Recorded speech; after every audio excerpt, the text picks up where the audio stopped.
Welcome to today's episode of Business Journey Unlocked. I'm excited to be joined by Kody Mills, founder of Mills Training and Consulting. With over 28 years of experience in law enforcement training, competitive shooting, and military support operations, Kody brings a unique, well-rounded perspective in the 2A space. Kody, it's so glad to have you on today. I'm going to shoot it over to you so you can explain yourself and your business. Ah, I appreciate you having me on, Kevin. Um, yeah, no, I've been I've been in the shooting space since I was 8 years old. I started shooting a 22 cricket program, uh, shooting that competitively. I've also I shot in the Philippines in the late 90s. I want to say 98. Yeah, 98 was the first time I shot in the Philippines, um, uh, shooting IDPA and IPSC style on the base. My stepfather was stationed there. Um, and it just kind of grew from there. Really just kind of found my niche and just kind of kept rolling with it. So I went to school, did that deal, played football, um, played rugby, did powerlifting, uh, and then I proceeded to transfer over to the military side of things and did that for a couple of years in military support and private contracting. And uh, the whole time I was still competitive shooting. I wasn't the best, but I did okay. Did a lot of steel challenge, IDPA, IPSC, USPSA, things like that, and a couple of King of 1 Mile competitions for long range shooting. Then moved on into the military procurement space after I got a little bit more years on me and matured a little bit more, and I started doing the military procurement and training side of the house. Oh, I registered back in 2014, Uh-huh. and I've been doing that off and on ever since, wherever I'm needed. That's So beautiful. yeah, It uh, really goes to show the amount of dedication you have for your company. Because, I mean, you said you started shooting at 8 years old, and it yeah, just grew, the love grew from there, and it grew so much to a point you wanted to start your own business. That's beautiful. I love hearing that. yeah. It was one of those things of I worked in the industry. I was able to see how to run businesses and also how not to run businesses. I In 2020, I became the firearms director for uh, a great ranch out in Roy, New Mexico. If you're ever wanting to get away from everything and anything, Canyon Madness Ranch, great place to check out. Ran by Dr. Law. Um, it's a really nice place. I helped set up a lot of their shooting program there, and when they were getting up and running, and it was nice. I also have my associate's degree in firearms technology from SDI.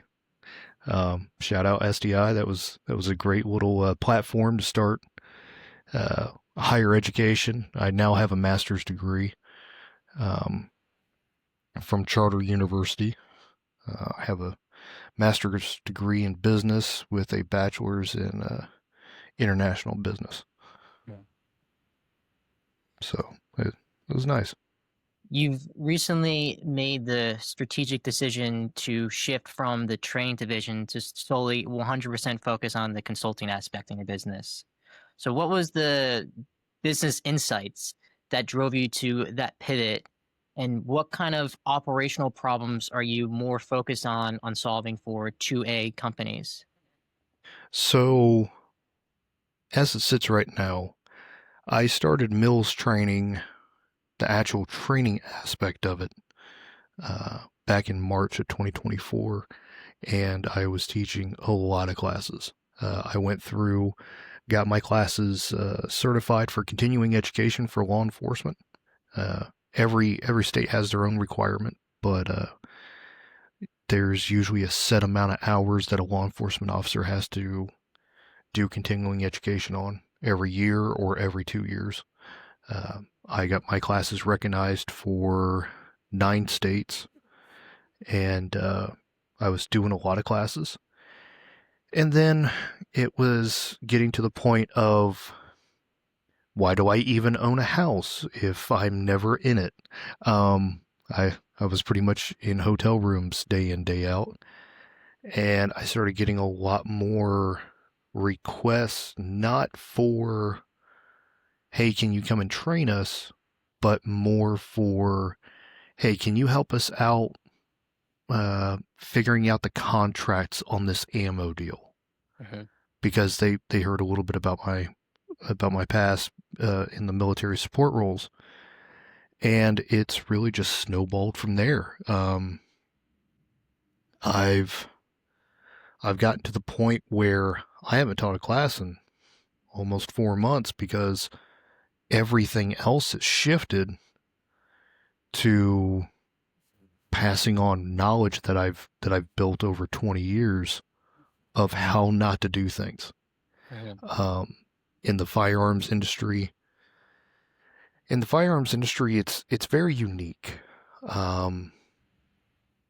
A lot of people, especially in the firearms industry, that are, say, 45 years plus in age, they say the number one phrase that is the killer to any modernization or growth or even sustainability, which is, this is the way we've always done it. And that phrase pretty much kills anything and everything. Because, well, it was good in 2006. Well, the geopolitical stability has changed. Everyone has now heard of the Trump slump in the firearms industry when you're talking about it. No one's rushing out and buying ammunition. No one's rushing out and getting training. Not a lot of people are going out and getting additional things that they actually need.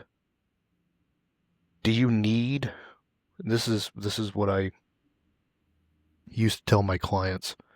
Do you need a $2,600 pistol? No. You don't need a $2,600 pistol.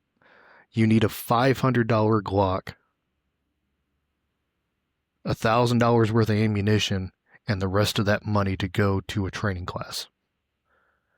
Because it's like owning a Ferrari. Having a Ferrari is great, but if you don't know how to drive it, you'll only drive it for about 5 or 10 seconds before you pull a George in the jungle and start smacking into trees. That's just the way it is. And if you're not competent and confident in what you're doing, then that gets pretty bad. I will say, so I went to school for criminal justice. I actually was going to go the officer route in the military, but I had some physical injuries at the time that prevented me to do that. But when I was really focused on wanting to go in either the Marines or the Army, one of my injuries was I was right hand dominant and I shot with my right hand. So what I did was I got training. I went to an instructor. There's a course, a range not too far from me. I got classes to learn how to shoot with my left hand. So that, and the instructor taught me a great amount, how to handle the pistol, how to do this and that. And it was very, if anyone has never taken courses, if you have a gun, you might as well, because there's so many people that have, you know, pistols, 9 millimeters, that they just have it. And some, I've heard friends that have it and they haven't shot it yet, or, they don't go to the range because it is also expensive too. You got to look at that. Yeah. That's why I'm a big proponent of dry firing. Mantis, remarkable company. They're great people to work with. I advise all my students to buy, especially if you're a department, to purchase the Mantis program. Get a hold of Mantis, let them know that you're a department. They'll cut you a great deal, or if you're a company. And they're great people to work with. But yes, going out and getting training is highly, highly needed, especially if you're going to carry this thing 24/7. Mm-hmm. Oh yeah, especially. And going back to your pivoting, that's just the way business works. You got to pivot and you got to learn what sticks. You learn from experience that the training aspect isn't what's going to make a cut. And what happened was people were more geared towards your knowledge and experience as opposed to the training aspect. So I mean that's a strategic move to pivot to that. Highly approachable. So looking back at the decades of experience that you have under your belt, how did that tactical operational mindset first reveal the inefficiencies that you see in the clients you work with? Well, first off, good question. Secondly, the the biggest thing that you come across is and I'm not just going to say this about law enforcement officers. This is pretty much anybody and everybody that I've ever taught, and I have taught.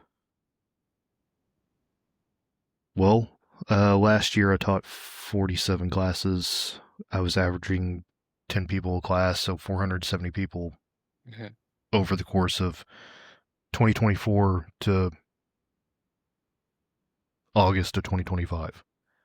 So from March of 2024 to August of 2025, that's 470 students, give or take. It's actually probably a little bit more, probably closer to 500. And mix of civilian, military, law enforcement. Everybody wants really cool stuff to have, so other people want to talk about it. No one wants to do the hard work. Oh yeah. Um, like my advanced patrol rifle class is a 16-hour class. Okay, it's recognized by nine states for continuing education. That class is only 4 hours of classroom, and then it's 12 hours of range time, broken Mhm. up over 2 days. You will shoot 1,000 rounds of 5.56 and 250 rounds of pistol ammo in 12 hours. That's a lot. Yes, the financial burden is there, but Mhm. if you get a hold of me, and here's the big thing, is I do not charge a lot for my classes. My 16-hour classes, I charge $375 per student. That's not bad for if you're a law enforcement officer that has to come and get continuing education. $375 for a 2-day class is not bad. Mhm. Not at all. Are you going to have to spend about $450 on 5.56 ammo and maybe $140 on 9mm? Yeah. All in all, you're probably $700 to, I'd say, $1,000 into it to come and take my 2-hour class. Mhm. You know how many people actually signed up for that class? How many? 5. Yeah. 5 out of 47 classes. Wow. 5. And you want to know the 5 people that signed up for that class were all Rangers Mm. from Okay. 3rd Battalion. Wow. Nobody else, not a law enforcement officer, not anybody, wanted to come and take that class. Now, financially, yeah, it's a hit to the pocketbook, 100%. But after that class was done, I had John, which was kind of the little ringleader of the group, come over and go, man, it's a pretty hard class. And for a ranger to come over that's been a ranger for I want to say he's like 12 or 13 years, older guy. He goes, oh, man, it's a pretty hard class. But don't you want your law enforcement officers to have that level of stress inoculation in training for when they do have to show up and save your backside, it's not unfamiliar for them. Because I'm sure you've heard the saying of you always fall to the lowest denominator of training that you've trained for, right? Mhm. When things go sideways, you fall to the lowest common denominator of your training. Well, the problem is especially with law enforcement, there's a lot of institutional inbreeding, especially in law enforcement, in the tactical side of the house, as well as in business. Because it's the way we've always done it.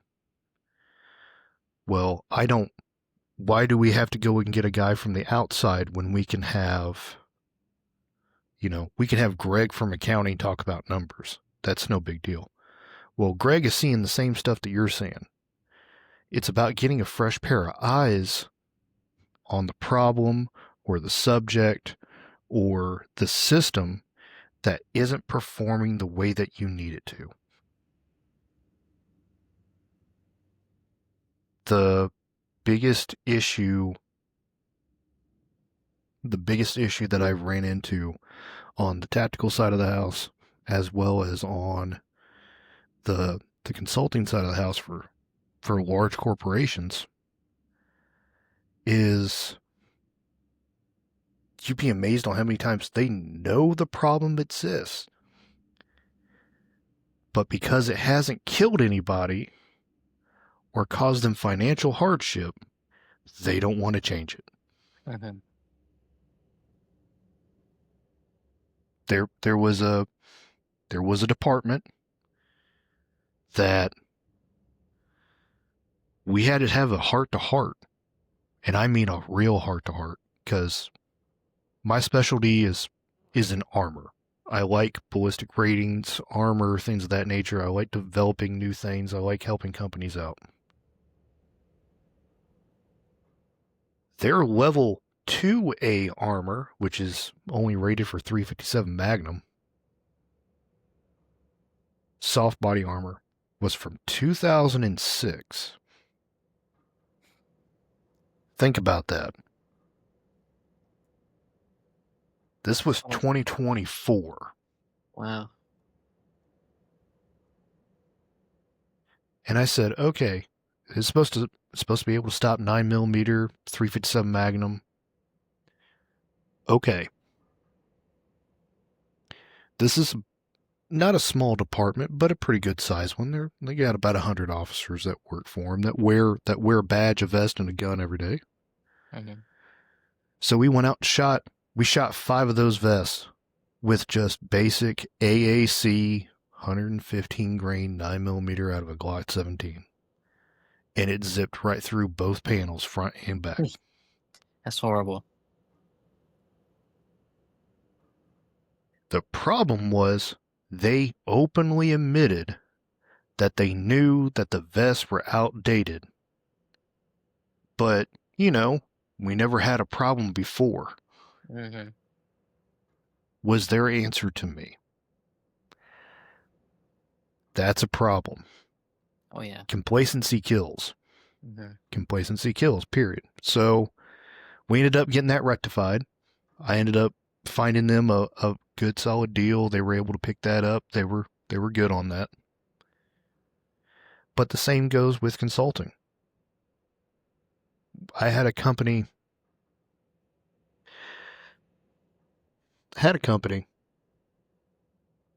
They were trying to figure out why they were losing so much money. Like most companies tend to do, right? Like, why are we hemorrhaging cash? So, I don't know if you know much about the DOT regulations for CDL drivers, but they can only drive so many hours in a 24-hour period. Well, the issue is they were having their drivers show up and start their logbooks, which by starting their logbooks, they start their timers Mm-hmm. to do inspections and things of that nature. And they were union, so they were paying a pretty penny.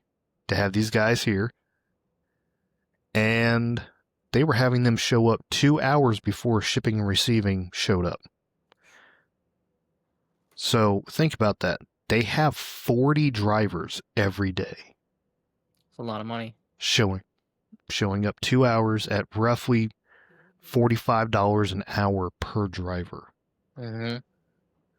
Before the trucks are even filled. They're also now having to pay because of those 2 hours that they're showing up early, and now roughly the 2 hours that they're having to wait to have the trailer filled. Well, now they're 4 hours before they even touch pavement. Mm-hmm. Well, now they're having to pay overnights and everything else under the sun. Now they're having to pay per diems. And nobody thought to look at that. No, and it's been running like that for about 5 years. And no one thought to look at it. And it's like one of those things of, why are you having your driver show up at 4:30 in the morning when shipping and receiving doesn't show up until 6:30? Mm-hmm. Like, they don't even punch in until 6:30. Have the driver show up at 9. They have the driver show up at 9. They go from having to pay for, I want to say it was like 20-something overnights the first night, down to 1. Mm-hmm. With 1 per diem. Saved almost 10 grand in per diems, overnights, hotel rooms, all that stuff. Like, it's not that hard. That term for KISS, keep it simple, stupid. Mm-hmm. It translates across everything. Business is not hard. Contracts are not hard. Business is not hard. Training people is not hard. The thing about it is people try to overcomplicate things way too much, way too fast. Exactly. So, for me, the big thing is, I get a lot of clients now asking me about AI integration. Okay, well, if you want to do AI integration, tell me where it's needed Mm-hmm. in your business. Well, we think it would be nice to have this, that, and they try to justify it. They try to find a reason to jam the square peg into the round hole. Mm-hmm. And it's one of those things of, you know what, if you're a civil engineering firm, which I've worked with one before, yeah, you know what, having an AI-based platform to run simulations, that would be right up your alley. Spend that money, go for it. If you're a custom boutique that mates, Western clothes like everybody else's mama mates in Western clothes in the Southwest, you don't need an AI program. Mm-hmm. You don't need to spend $5,000 a month on an AI program. It doesn't work that way. And that's the big thing. But primarily for the 2A space, when I'm consulting with 2A firms or companies, it's always, this is the way we've always done it, or why should we spend money on these new products or this new system or this when this has worked since, 1987. Mm-hmm. I mean, you know how hard it is to bring the 2A space into the 21st century? If it wasn't for Gearfire and a couple of others, half these guys would still be using A&D books, paperback books for transaction programs. Have you ever seen that? Have you ever seen them like open up this little white book when you go and buy a gun and they start writing your name down in it? Not when I bought my gun. No, not when I bought my gun. That's because primarily that's Gearfire being helpful or a derivative thereof of the system. Mm-hmm. But back in the day, let's see if I still have one here. Back in the day, they used to have a book, and it was a A&D book, and they'd open it up. Their acquisitions and disposals book, and they would write down what firearm came in and which firearm went out to who via customer. Mm-hmm. And they would make a copy and take that book and stick it in a filing cabinet for ATF after they called it in and did all the background check on the NICS. And you want to know how many FFLs still do that? About 50%. Holy crap. So there's about 50% of the FFLs out there that still use the A&D books. Mm-hmm.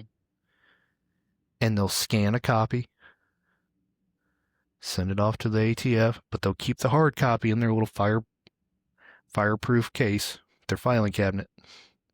And that's the way that they do business. Mm-hmm. Because that's the way they always do it. Right. Now, if you only sell, 4 or 5 guns a month, 100% do it. If you're Bob's Firearms and you run it out of your home, cool. If you are trying to dump money and you're taking over your dad's shop or something like that, those are the little things that need to happen to bring you to the 21st century to streamline processes. Because customers start getting irritated when they're having to stand there for, 15, 20 minutes while you hand write their driver's license number in and all this stuff when they can just be punching it in themselves. And while they're looking around, you're calling in the NICS. 5 minutes, you're done. And I mean, there used to be a chain. There used to be a chain of stores called Rule King. They're still around. They're in the Midwest, and up until I want to say it was 2007. That's the way they did everything, every single store. And they have 195 stores. Could you imagine the ATF agent that had to sit down and scan their copies and look at all their stuff? It's just these big giant books from all the stores for those years of sales, trying to thumb through all this. It's ridiculous. It's always better just to streamline the process and just go from there. Manufacturing side of it, same way. The manufacturing side has gotten a little bit better the past, I want to say 4 or 5 years. But there is always a place for custom hand fitting, things like that, custom firearms. But yeah, the main consulting side on the 2A space is always just trying to bring them to technology and show them that technology is not evil or anything of that nature, and just trying to get them on the cutting edge of certain things. So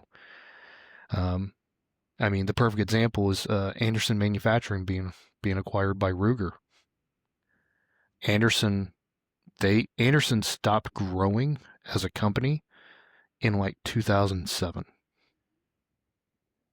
They just stopped. Mm-hmm. We got enough contracts. We have this, we have that. They became stagnant. And as soon as they became stagnant, they stayed stagnant for too long. And a big fish came in and swept them up. Mm-hmm. That's just the way it is. It is the way it is. You make some very excellent points, and it's very hard for people to change. People don't like change naturally, but going into where we are going technologically, it needs a change, or what's going to happen? They're going to be swept away, like Anderson was. It's a hard pill to swallow, but it's something that needs to be done if you want the business to run streamlined and more operationally sound. That's just the way life's going to be. People who don't implement technology, or some businesses, as you mentioned, the mom and pop shop, they don't need AI, but certain businesses that are more, depending on the level, the size of the company, they would need AI. Some AI aspects would benefit them. Again, as you mentioned before, you go into the business with fresh eyes, and that's an excellent statement to do, because some people don't realize the mundane task that they do is actually a very simple solution that can be done. Going back to the warehouse, how the drivers run their 2 hours before the shipping receiving came. That was a simple solution, and that saved $10,000. It's just some people are so fixed on the routine. They're so used to the routine, and again, it's just very hard for them to get out of that. But Well, it needs to be done if you want to change. and the biggest thing is like I always do like the pin technique. I don't know if you've ever heard of that, or the window panel technique. If you are having me show up to your business because you're constantly looking at a pin like this, right? This is the way you're constantly looking at this pin. Mm-hmm. And the pin is always just fine. I don't see a problem with it. But you come in and you're like, hey, what's this big black thing on the back here that, it kind of looks like a growth. It's like going to your doctor. It's like, oh, I always feel fine. It's like, well, what level of pain are you in every day? And then you kind of sit back and go, well, my back does always hurt every time I wake up in the morning. Like people get lost in the sauce too much to start doing self-evaluations of things. Exactly. And when you're looking at the pen and then you turn the pen and you're like, oh crap, there's writing on there, or oh no, there's this. It's because you refuse to look at it this way and change your viewpoint and just change on how you look at the problem. Because if you're constantly looking down at the problem, you have to take into effect and try to understand of if I was on the same level of the problem and looking at it from a different angle, I get a completely different lay of the land. It's completely and utterly different. That's why a topographic map, it changes everything versus me just drawing some stuff on a piece of paper for you. And that's the thing, is different viewpoints and understanding that you don't always have to have the answer. It's okay to go, I don't know. The worst thing is when you constantly see CEOs and COOs and managing partners and managing directors it get so involved in their answers. And they are just so spun up about their answers. And you're like, hey man, I'm sorry to tell you, but you're wrong. And they take it personally. Of course they do. Where I'm like, okay, if I'm wrong, justify it to me. Tell me why I'm wrong. Let's poke holes in it. Because the number one thing that I absolutely cannot stand is, well, I feel like you should really... I'm not here about feelings. Why am I here? Because you're hemorrhaging money. Perfect example, we'll go back to the company with the truck drivers. They were hemorrhaging $120,000 a month. Hemorrhaging. They were upside down 120 grand a month, where the business owner was writing $120,000 checks out of his personal bank account. And he had the audacity to get mad at his COO because they brought me in. He was pissed because it's one of those things of he kind of felt humiliated because he felt like he was failing. It's okay to go, hey, I need some help. Don't ever say that you can't. Don't ever say that. I can't do this. You're just having trouble right now. Find somebody to help you out. Or figure out a way. Don't say you can't. I can't do this. No. It's, I'm having trouble right now. I need to figure out how to do this, or I need to find somebody else that's a lot smarter than me to tell me what's going on. Mm-hmm.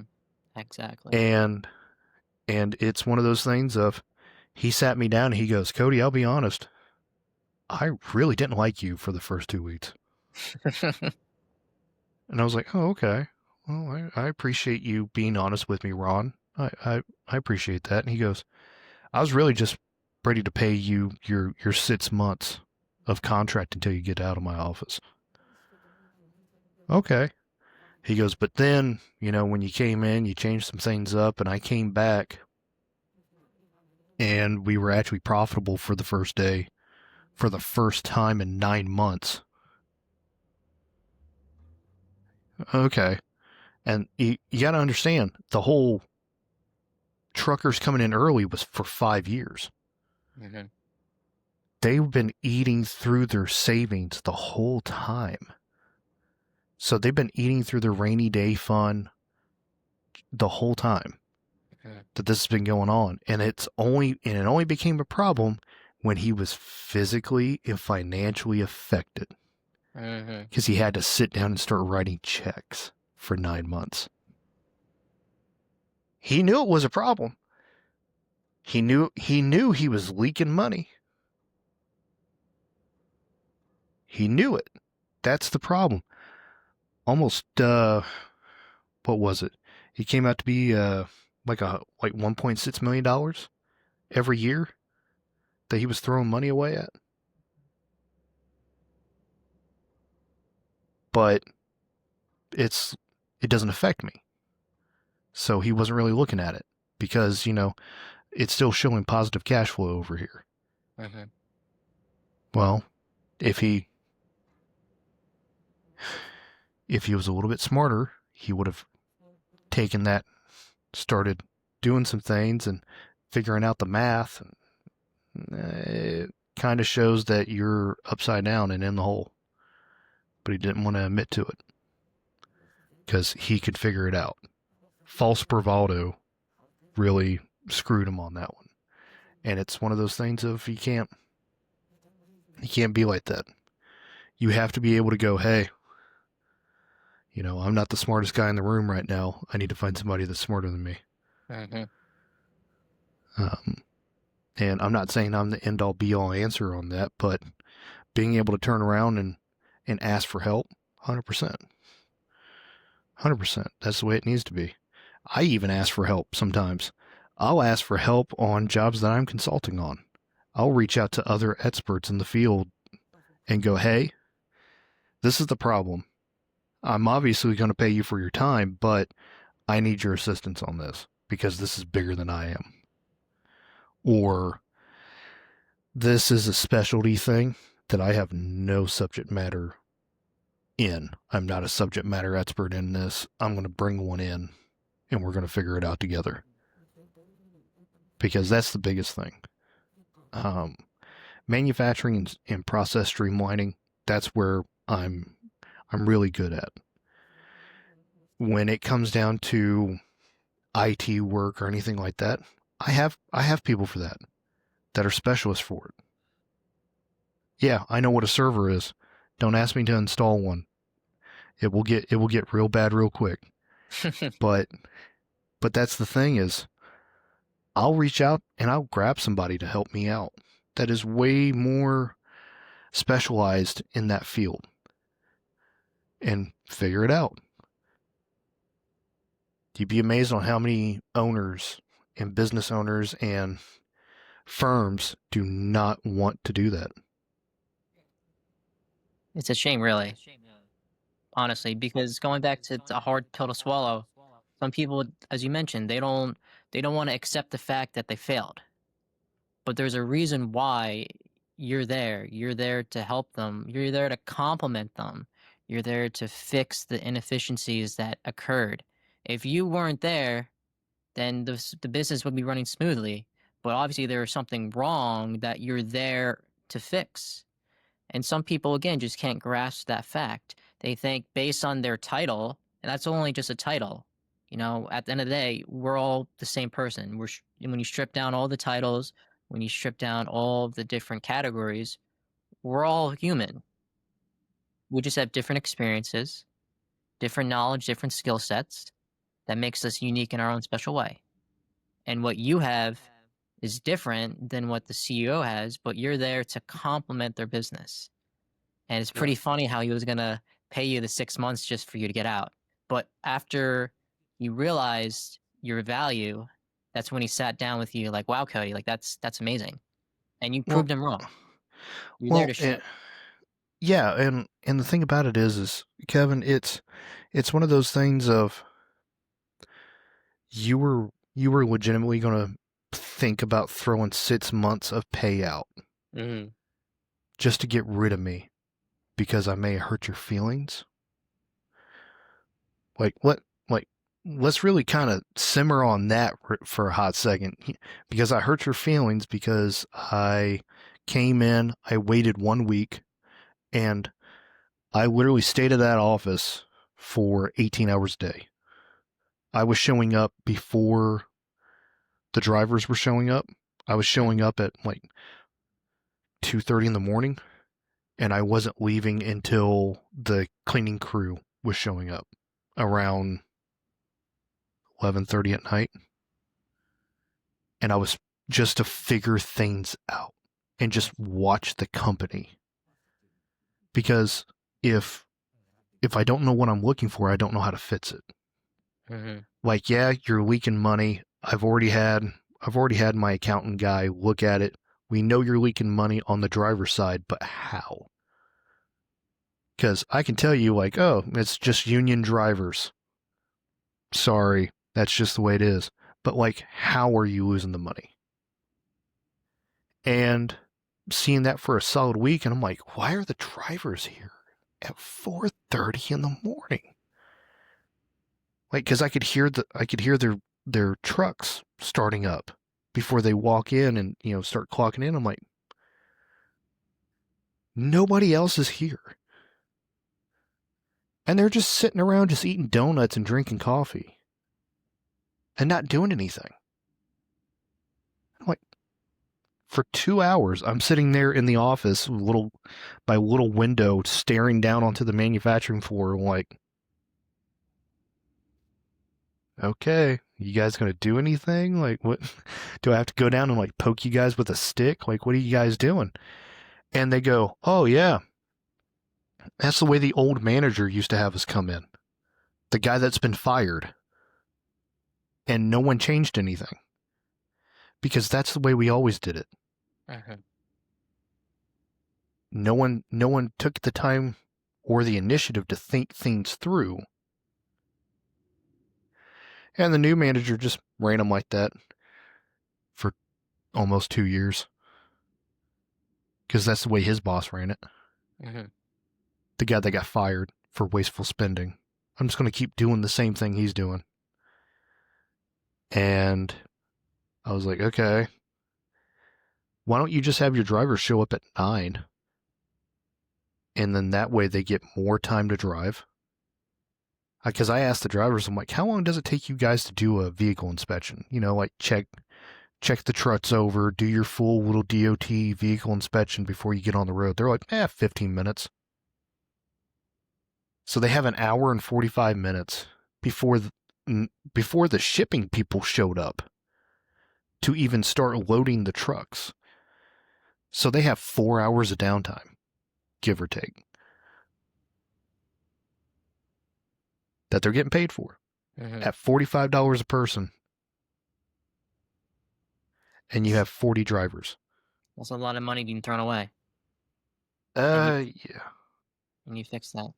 So, based on everything you've been seeing in the consulting side, what major trends besides like the AI integration, what major trends are you personally seeing that's changing the scope?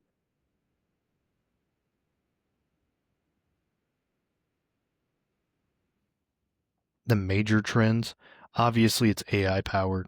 We're starting to shift back to in office work instead of remote. There's a lot more in office work that's being demanded now. Because ever since COVID and the whole work from home deal, everybody's been really enjoying that. There's obviously going to be jobs that are always going to be remote. But There's a lot more hybrid and in-office work now that is starting to come into play. And the big thing is with the whole new package of geopolitical stability that the new administration has brought in, there's a lot more drive for self-sustainability. Mm-hmm. There's massive, massive amounts of, especially tax deductions. My lord, are there so many tax incentives and tax credit programs for US based companies now to bring more work into the US. Mm-hmm. I was just talking with a company today about producing 155 millimeter artillery rounds. We are so reliant on our NATO allies that we don't even produce TNT in the US. We haven't since the 1980s. It's the primary component that goes into 155 rounds. And the majority of our TNT either comes from Canada, Vietnam, or one of our Eastern Bloc allies. That's the majority of where we get our explosives from. Our U.S.-based explosives for 155 artillery shells, we get it from Canada, Eastern Bloc, or Vietnam. Because we don't have TNT. They're finally starting to rectify that. They're putting a plant in Kentucky, but that still gives us 18 to 24 months of wait time. The big issue is driving the workforce back into the U.S. Obviously, with inflation and things of that nature, consulting with companies, they would love to have more people. They just can't afford it. Mm-hmm. Like, they would love to have more jobs. They just can't legitimately afford it to bring more people in, even with the tax incentives and tax credits. There's just so much that is still pushing back on the small business owner. If you're, say, 50 to 75 employees, it's really hard to creep over that 100 mark. Especially with reasonable pay and reasonable benefits. It's really hard to get them up and over that hump of 100 employees. But, being based here in South Carolina, I will say the state of South Carolina Economic Development Program, they have really strived to essentially make the state self-sufficient. I've also been seeing that in a lot more states as well, not just the U.S. as a whole being self-sufficient, but states wanting to be self-sufficient, like Texas and Florida and things of that nature. Working with different companies and consulting with different companies in different states, there's been a massive increase in economic development stimulation for a lot of, we will say, a little bit more free states compared to, say, California and things of that nature. Tennessee, Georgia, South Carolina, Florida, Texas, Louisiana, they all have really solid economic development platforms and stimulation packages for people to bring businesses in, that it's really hard to turn them down. It really is. I mean, if you spend $1 in the state of South Carolina and you're developing a manufacturing company that utilizes college interns, that has, and you're purchasing a building that used to be a textile plant. I mean, there's there's some businesses that are getting 55 cents on every dollar that they spend. They get 55 cents in credits or it coming back to them, which is, it really helps offset the cost and stimulates employee uh, employee growth. Mm. So that's been one big trend besides the whole technology side, is the economic development side of the house. Yeah, I mean, it really goes to show, like, especially going on with all the political stuff, they just want to drive as much business back in the States for obvious reasons. But then it just revolves around the fact that it might be hard for some states to do that. Big corporations, big companies, they try to, sure, yeah, it's good, but it might be in terms of like who's going to be there first, who's going to be the big winner to actually get those tax incentives, right? That's the main goal. And 100%. so, based on everything you've been doing in the consulting world, Mm-hmm. what's the biggest challenge you want to be known for that you solved, that you're an expert in? Like, oh my gosh, this has happened. Let me contact Kody Mills for him to come here and fix my problem. What's the biggest thing that you want to be known for? Being able to essentially come in and not just be, hey, this is the problem, this is how you fix it, but actually pass on knowledge. Mm-hmm. Um, the majority of my consulting, like, yeah, they'll sign me to, say, a quarter long contract, a 3-month contract. The first month and a half is me fixing the problems. The last month is sitting down and doing mid-tier management training, because you there's a really prevalent statement in the Marine Corps handbook on leadership. You manage machines and you manage expectations. You lead people. And that's the biggest thing, Mm-hmm. is you lead people. You manage expectations in machines. You don't manage people. You lead people. And if you're not capable of leading people, then they're not going to follow you. And that's the biggest thing, is passing on that knowledge of like, hey, guess what? If your mid-tier manager, if everybody hates him and he walks into the break room and everybody leaves,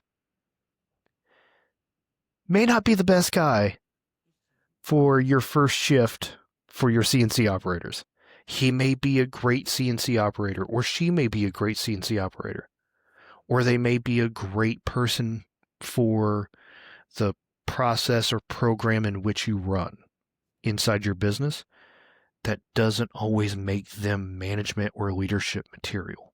Mm-hmm. Just because they're really good at the job at this level doesn't mean that they're ready to go to this level.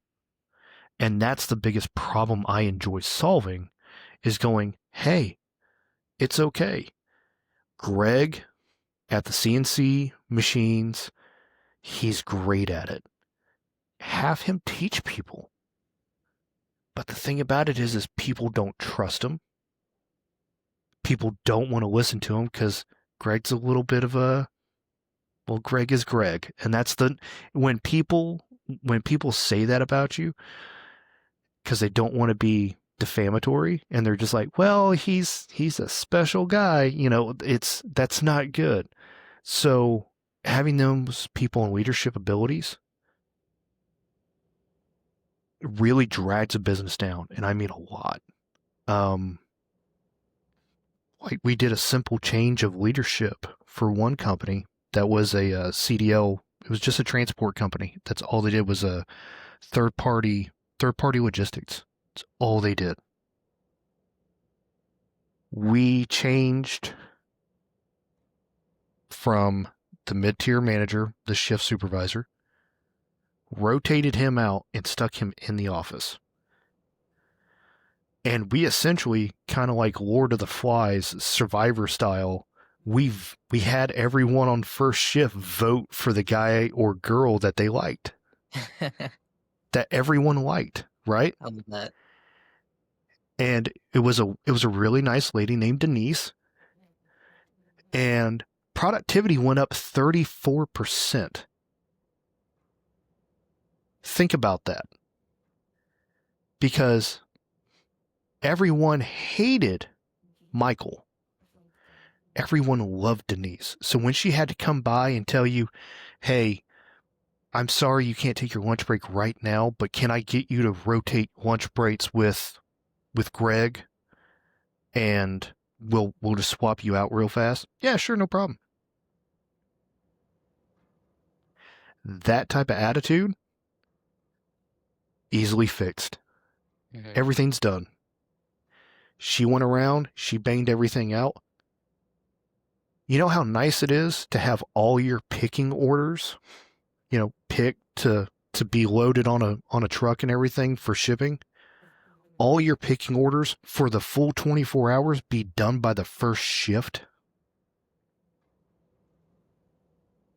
That, like, what is second shift going to do? Well, they're going to pull stuff off the trucks. They're going to be in receiving, I guess. They're going to go help the receiving guys. But that's the thing, is they did over, like, oh crap, I think that day they did over like 56,000 picks for fulfillment. God bless. And because we got rid of Mike and we put Denise in, and the mood was lighter. You know how when you go to work and you just kind of dread it? You kind of wake up and you're like, oh crap, man, it's Tuesday. I got 4 more days of this. It's a lot better when you see the person that you like in the office. Mm-hmm. Because we're social individuals. It's just human nature. We're all social individuals. Even the person that says, I'm antisocial, this, that, and the other, they still have one person in the office that they kind of can connect to. When you have somebody that connects with over 90% of the employees and still has good leadership qualities, because they can stop and go, hey, guys, we have a problem. I want to hear input. Let's everybody just take a knee and let's figure this out so we can fix this. Give me some ideas. That's leadership versus a dictatorship. And how many times have we seen managers be dictators and not leaders? Way too many, especially in manufacturing or retail. And it's getting and solving that problem. That's what I want to be remembered for. Not fixing the problem. Fixing the problem is great. But leaving a place in a better shape with the employees over everything, that's what I want to be remembered for. That's excellent. And you hit so many areas that are so true and so realistic. Environment is a big dictator on how people act and react and just do their daily life. If you have Mike, for example, you're not going to get far in the business, but when you have the woman, got 34% plus productivity. I mean, that's beautiful. That's amazing. It really goes to show you that one, knowledge is power, knowledge is key, and two, just changing a simple aspect can change the whole business to make it more beneficial, more efficient, more streamlined. Just that one little thing. People don't even notice that one little thing, but you notice that, and that's all that matters. That's beautiful. It's one of those things, Kevin, that when you have taken that first week and just watching how things work, when you have, we'll say, 30 employees on the floor, and out of those 30, 22 of them go to this one individual that is not a manager. And it's like, okay, what does that person got that the manager doesn't? Right. Well, that person has natural leadership. You can teach leadership, but only to a point. There has to be common goals and common parameters already built into somebody to have good, strong leadership. And the number one thing about good leadership is no one is being humble and knowing when to go, hey, I need to take a step back. We have a massive problem. Does anybody here have some input? And getting expertise from the person. You may be the manager, you may be the leader, but if there's been someone that's worked here for 25 years back when all these were pine trees and this was the only building here, and they know the building inside and out, let's go ask him. Or let's go ask them. That's the type of stuff that leadership versus dictatorship management styles, that's where a lot of things change up, because being able to go, hey, I don't know, and I don't have the answer, guys, but I'm willing to listen to you. Okay. That, like, just that little bit, that really makes people feel connected. It truly does. And being humble, and then sticking to the goal of like, okay, I've listened to everybody. I'm going to take a little bit of Greg. I'm going to take a little bit of Mike. I'm going to take a little bit of Denise. We're going to put it together. This is where we need to go. This is where we're at. We just figured out how to get here. That's a team. We just figured out how to get there. Exactly. Not me. Not I. It's a team effort. We figured out how to do it. Let's go do it. And when you start doing things like that in not even small, but mid-sized companies, like, yeah, the bottom line starts getting impacted in a good way. Mm-hmm. But that's the thing, is when you're leading people and you're teaching people on how to lead, because they already have that natural charisma and that natural leadership skill base, they just need to be fine-tuned. That's where a lot of things come into play. And then some of your best CEOs, they're laid-back people. They're smart, but they're laid back. It's always the high-strung ones that always worry me. Because if you have to yell to get your point across, then you've pretty much failed on your communication skills. If I'm having to scream at you because you didn't do your job right, as a leader, you have to be able to sit back, because it all falls on the shoulders of the owner and the CEO, and then it trickles down. And it also trickles up. Obviously, I did not explain it well enough to get information to you guys, or how I wanted it done, or how things needed to be expedited, because this one aspect of the job needed to be done immediately. I failed as the CEO/owner on relaying that to you. And that's one of those things of taking ownership. Be humble and take ownership.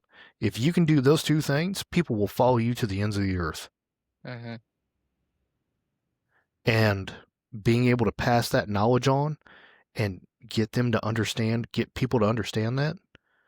I mean, I still get phone calls from people that I've consulted for back in 2017 saying, hey, Douglas, he's one of them. He called me about a month ago and said, hey, Kody, they made me the regional manager. I was like, oh, congratulations. He was a forklift operator when I left. He was the head forklift operator for the shift when I left in 2017. He's a regional manager now. Mm-hmm. He has a GED. So it's not about education. It's, wait, don't get me wrong. Book smarts is great. It is. But being able to be a people person and just connect with somebody and go, hey guys, this is the problem. This is where we need to go. This is where we're at. Let's figure out how to get there. And let's just bang it out. Mhm. You'd be amazed on how many times I have had people go, I really like the way you did that. Or, man, I really appreciate, you taking in my input. Even though we didn't go with it, I appreciate you listening to me. Because how many times did that employee give their input and it fall on deaf ears? That's a bad thing. Even if it's an email and you send them an email back going, hey, we appreciate it, but that's not the course in which we're going to take, but keep spitting ideas at us. You know how much that makes that person happy because you at least acknowledge their effort. Oh yeah. Yeah, and it's sad to say, but there's a lot of people out there that take their title a little too seriously, and that just harms the whole environment. Like you said, people connect with people. If you don't have those people skills, you're not gonna thrive. You're not gonna excel as a leader. People are gonna look down and you're like, oh crap, this guy's here. Like, come on, why can't this person be here? Like, oh, I got to deal with this person again, and then it just comes to a point where that progresses more and more, little by little, and then what happens? It explodes right back at you. It explodes Yeah, in the whole company, and that just has diminishing, destroying effects, not only for that person, but the whole team, the whole company as a whole. Maybe it depends on the situation, obviously, right? 100% totally get that, totally understand that. But it's still causing some detrimental effects. When yeah, people acknowledge your input, when people acknowledge what you say, even as you mentioned, even though, hey, Cody, that was a great idea, but I think we're gonna roll with Mike's idea. At least they put in your input, so you're more keen on giving your input for the next time. Even if it might not be right, even if it might not be the best solution, at least multiple people, multiple brains are thinking to have one streamlined answer. It's not just yeah, one person, it could just be 20 people. And those 20 people can craft it all into one solution. 100%. Um, I mean, there was an analogy that was taught to me when I was super young of if you can get your if you can get your team to think of an end goal in football, which is to win, then you're unstoppable. Mhm. Because what does your wide receiver think of? Winning. Not how many catches can I get, how many yards can I pad my stats, can I do this? Especially in high school, is there a scout here? Is there, you know, is there a possibility that I can make it? Any of that. Just go out there and play the game to win. Mhm. From the wide receiver to the quarterback to the corners to the left nose tackle. Everybody's just trying to do one thing, which is win. Not how many sats can I get this game, or how many receiving catches can I get, how many rushing yards can I get. Nobody cares about that. Can I win? Is that the goal? Yes. Okay. If I get open, throw me the ball. If I get open, pass me the ball, pitch me the ball, do this, do that. Hey, if I break free of a tackle or I break free of my lineman, I'm going to go get the ball because that means that we're going to win. Mhm. That's one step closer to winning. And having that mindset of just, I'm here to win. I'm not here to pad my stats. I don't care if there's a scout in the game. I don't care if there's a recruiter out there. Because playing football in Missouri, that was a big thing. because they always had scouts from Mizzou and MSU and things like that, always at the football games, especially senior nights. And Coach Coates told me one time, he goes, "You know why we win? Because no one cares about how many yards they got this year, because they never kept track until the very end of the year. You never got to see how many sacks you got for a season. You never got to see how many interceptions you got for a season until the very end after the last game." Mhm. And then they'll sit down and be like, "Well, one season I got 23 sacks. I didn't even know it." Because you know what I always cared about? Winning. Getting the ball and going to my end zone. That's all I cared about. That's what everybody else cared about. And that's why we had an undefeated season twice. Mhm. It's beautiful. But you had other teams that kids were trying to make it. That's all they were worried about was, what can I get done? What can I do? Mhm. Well, I can catch all the balls. Okay, you caught them. You have a butt ton of receptions. That is great. You ran for 56 yards out of 16 receptions. That's terrible. But you always got the ball. You always got the ball. Your team is, 3-9, but you always got the ball. Or you could be focused on getting away from your guy, catching the ball and going to the end zone. That way my team wins. Like, which one do you want to be? Mhm. Couldn't have said that any better. There's no I in team. There's no I team. Before we wrap up here, I always enjoy asking this last question. So, based on both your professional and personal experiences you've had throughout life, what's one specific habit or belief that you instill in your daily life that you want to tell people, either people who are becoming business owners, people who want to go in the consulting world, or just regular people? What's one piece of advice or belief that you have? Network, and you never meet a stranger. Mhm. Ever. My success for being at where I am and where I'm at in life was because, one, I never met anybody that I didn't like right off the rip. I just talk to you, and what I say is what I mean. Don't be two mouthed. Mhm. Don't speak out of the side of your face. Don't do that.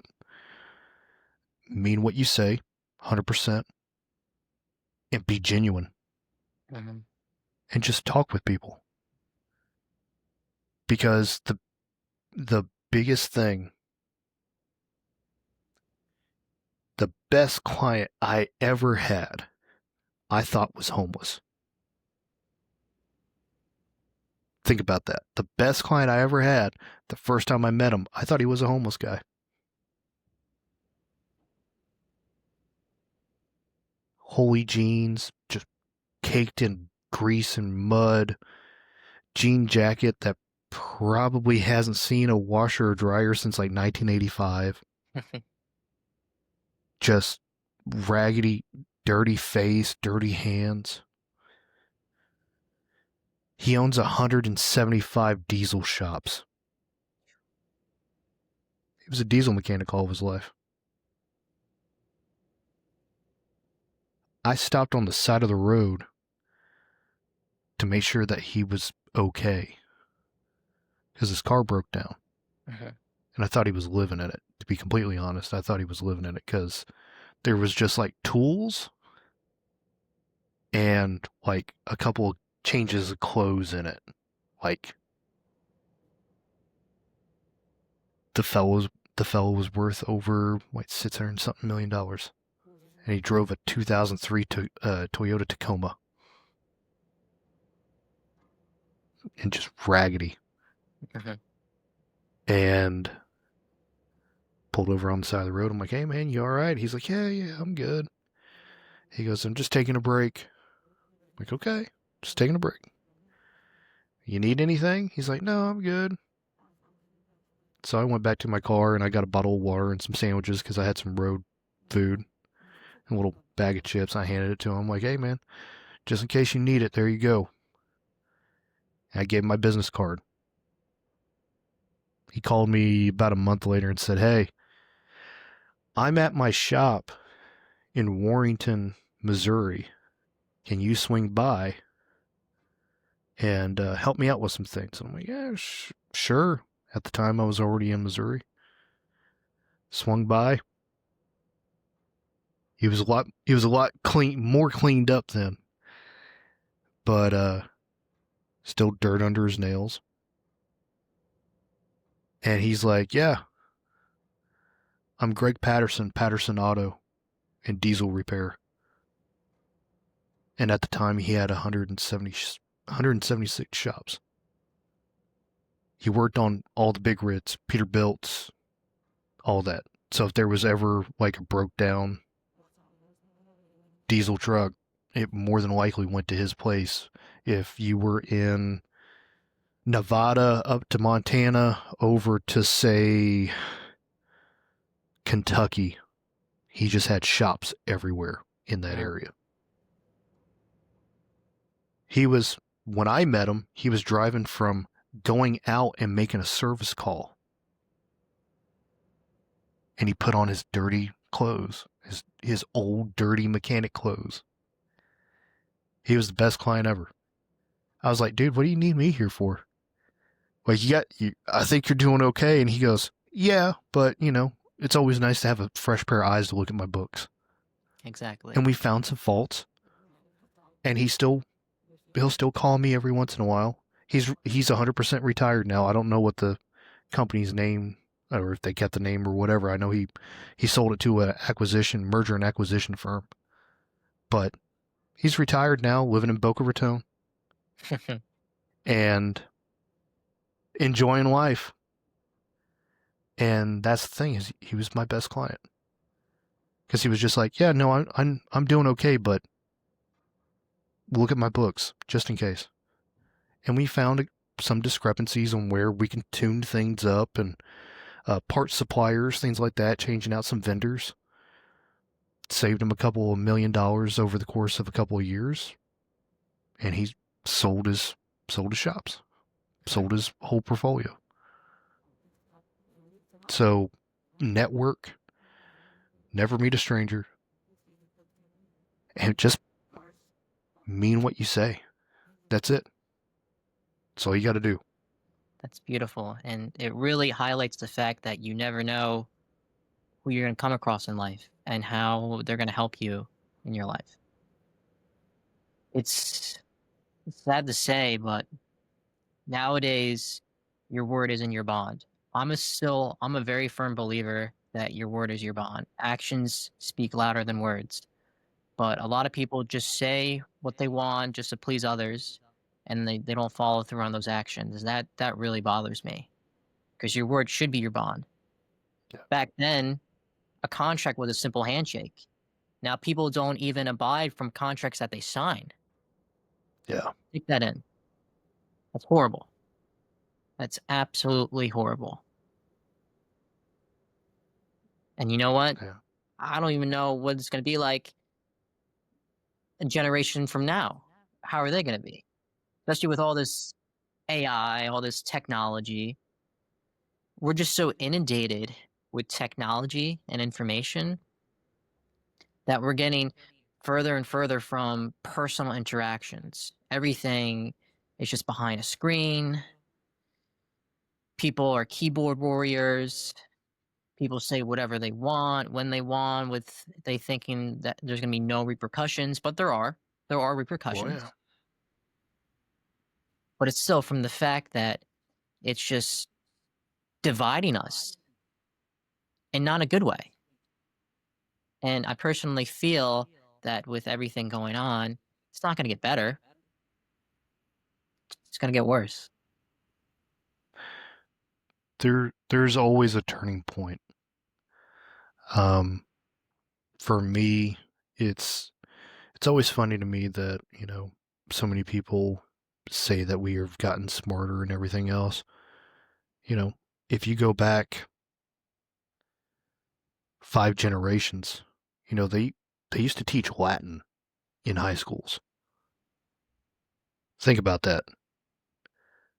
Like how to use a slide ruler.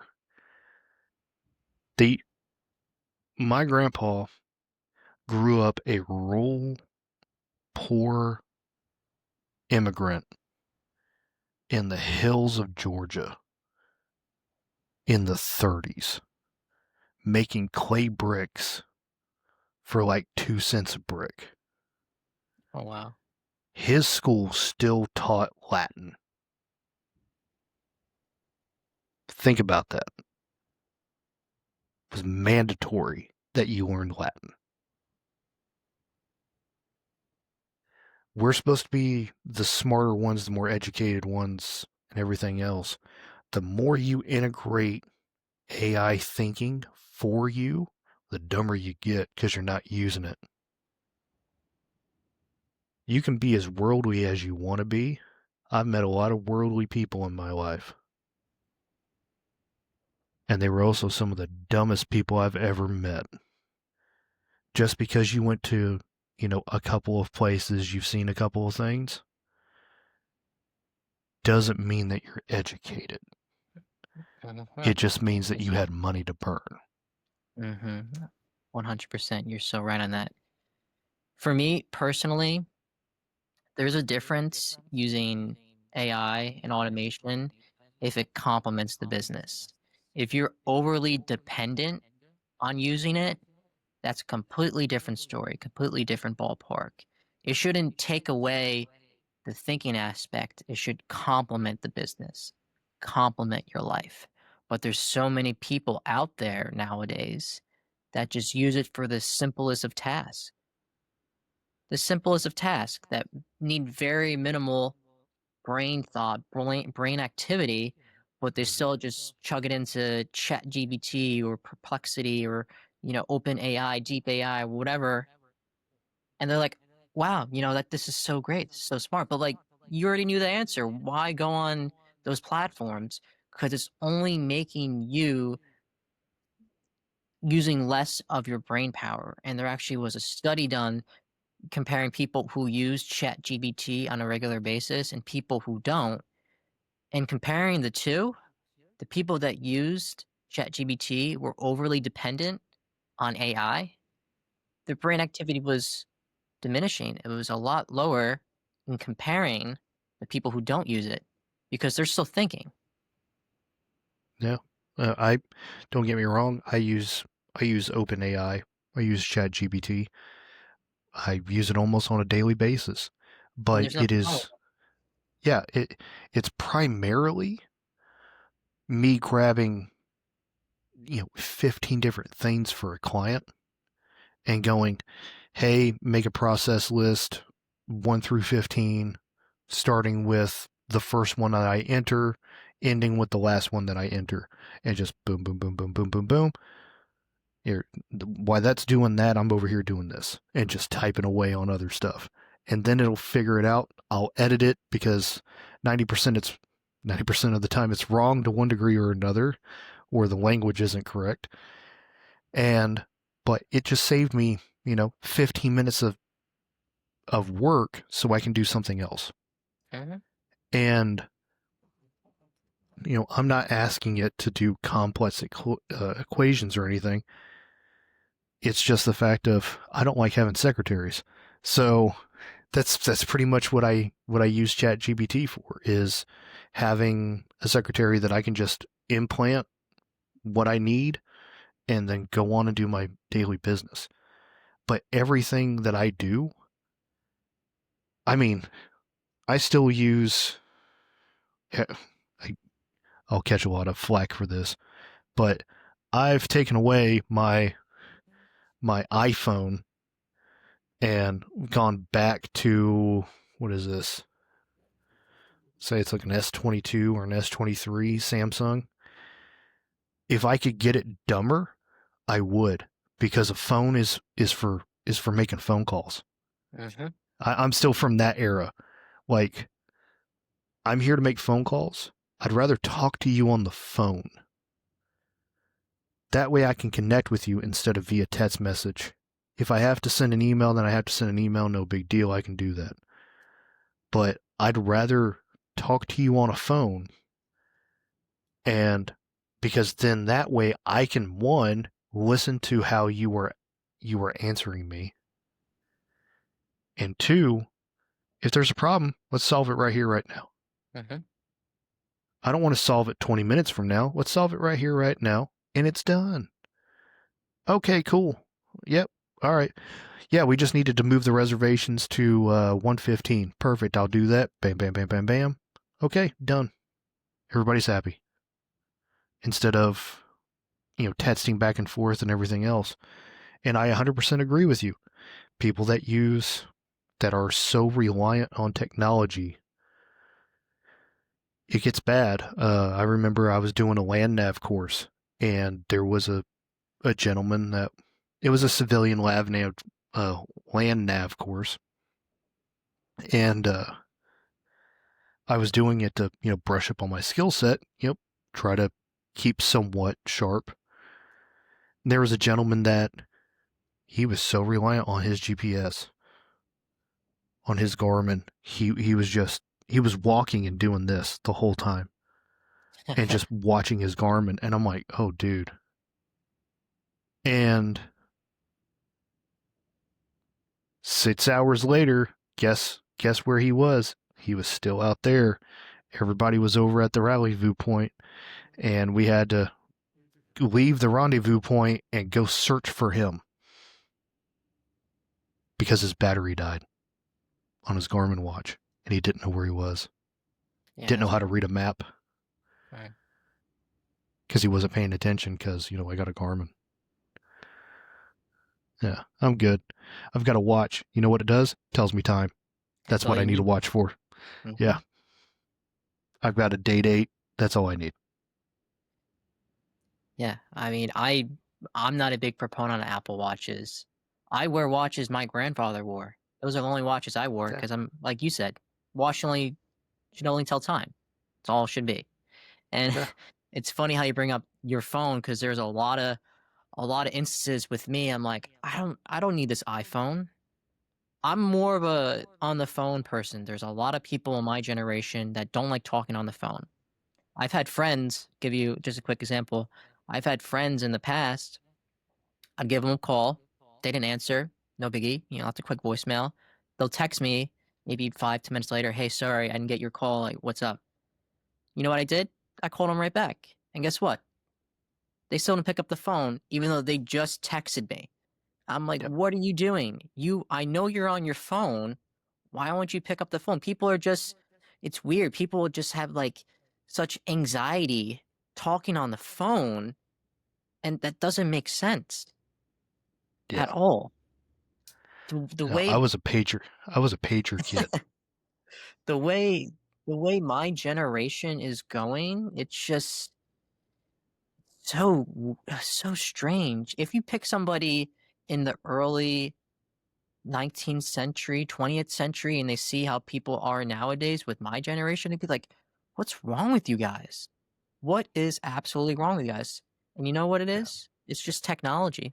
That's all it is. There's pros and cons with everything. It's a blessing and a curse. It really is, because when I said I was a pager kid, like, I remember having a Bell South pager before it was even uh singular cell service, before they got bought out by AT&T. It was Bell South. Mhm. And I had a Bell South pager, and that thing was huge. It was probably, I don't know, about yay thick, about like that. Had a little screen on it, and I need to get to a payphone real quick, and or hey, can I borrow your phone? And you would call somebody, and I was lucky enough where I got to go through the last the last little bit of payphones and moving through that to, paying by the minute. Remember free nights and weekends from Sprint? Don't call me during the day. Call me after 7. And free nights and weekends.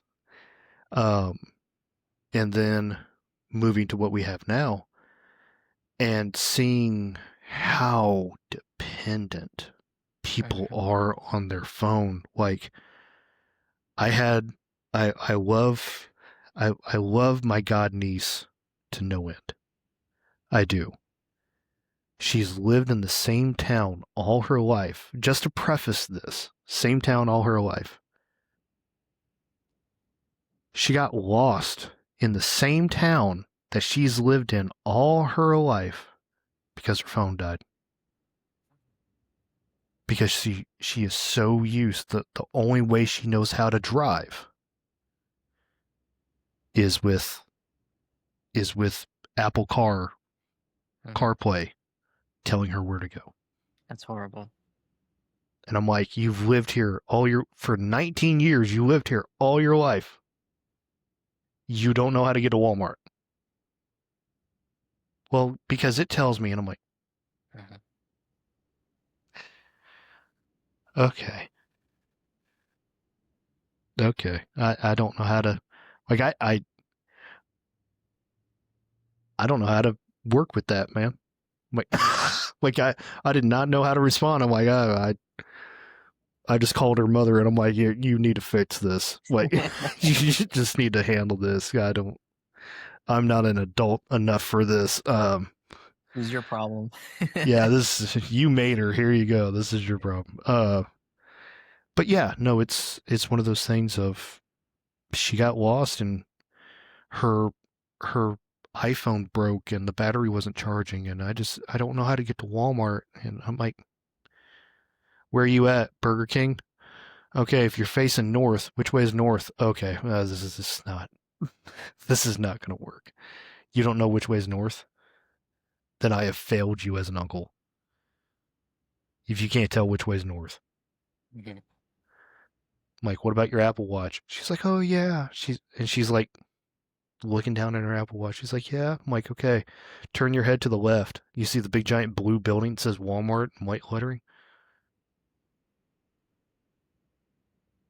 I don't want to be that guy, but yeah. Yeah, that just goes to show that again, people, there's a lot of people that need their phones with them at all times. For me, if I don't have my phone, it's not the end of the world. If someone texts me, somebody calls me when I get home, I'll call them back. But people are glued to it. Yeah, I enjoy like going hunting or going fishing and just leaving my phone in the truck. Oh yeah. For 5 or 6 hours and not just, I don't want to deal with anybody. I deal with enough people. I don't want to deal with nobody. I don't blame you. So, but, oh man, we're already an hour and a half into we're this. pretty deep in there. This was an amazing conversation. You highlighted a lot of different areas in your life. I really do appreciate you taking the time to talk to me today. Before we wrap it up here, what's the best place for people that are watching or listening to this to get in touch with you and your company? Right now, the best way to get in contact with me is via my LinkedIn. You can look me up, KODYMILLS, on LinkedIn under Mills Training LLC. You can reach out to me there. Everything that I'm kind of doing doesn't really require a website or anything, but you can always reach out to me there, or you can reach out to me at millstrainingservices@gmail.com. Thank you so much for taking your time to talk to me today, Kody. Yeah, no problem, Kevin. Thank you for having me on.